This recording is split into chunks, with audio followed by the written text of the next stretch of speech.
चोर हाजिर है।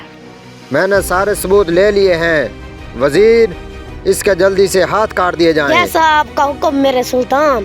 बादशाह सलामत, मुझे माफ कर जब दीजिए। सबूतों की नजर में ये चोर है तो इसके लिए कोई माफी नहीं है, इसके हाथ काटे जाएं।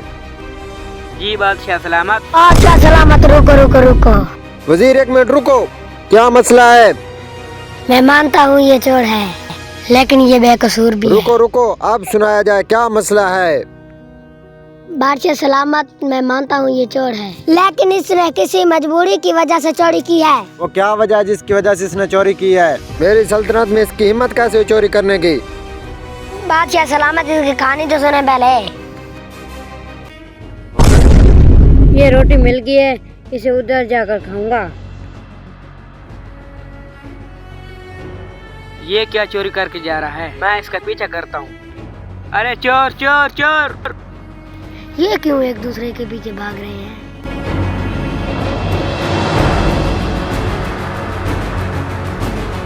इस बात से तो साबित होता है कि ये चोर है, आप कहते हो ये चोर नहीं है। बादशाह सलामत, पहले इसकी पूरी कहानी सुन ले। मैं आपको पूरी कहानी सुनाता हूँ, अर्ज ये है कि पहले आप पूरी समाप्त कर लें। ठीक है सुनाओ। उसके बाद हुआ ये कि खा लो, ये लो रोटी खा लो।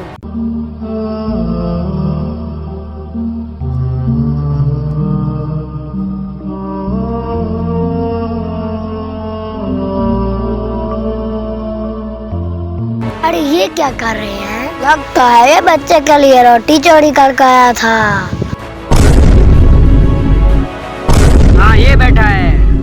चल तूने मेरी रोटी चोरी की है, आपको मैं बादशाह के सामने पेश करता हूँ। अच्छा तो मामला ये है, तो इसने जो है रोटी इसलिए चोरी की है।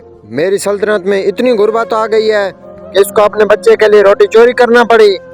बादशाह सलामत, मुझसे गलती हो गई, मैं इसका गलत कदम लेके आया हूँ। बराए मेहरबानी मुझे माफ किया जाए। नहीं नहीं, गलती तो मेरे से हुई है, हाथ इसके नहीं। मैं मानता हूँ इसने जो है रोटी चोरी की है, लेकिन हाथ इसके नहीं, बादशाह के हाथ काटे जाएं। कि मेरी सल्तनत में लोग जो है भूख से मारे हैं और मुझे पता भी नहीं है। लिहाजा मैं बादशाह होने के बजाय एक आम आदमी की तरह रहना पसंद करूँगा। तो दोस्तों हमने जो है ये एक छोटा सा ड्रामा बनाया कि अवाम जो है भूख की वजह से मर रही है, लेकिन हुक्मरान अपनी गफलत की नींद में सो रहे हैं। हर रोज़ कई अफराद इंतकाल कर जाते हैं, लेकिन किसी के कान पर जूं तक नहीं रेंगती। तो दोस्तों दुआ है अल्लाह ताला हमें नेक साले हुक्मरान अता फरमाए। आमीन आमीन।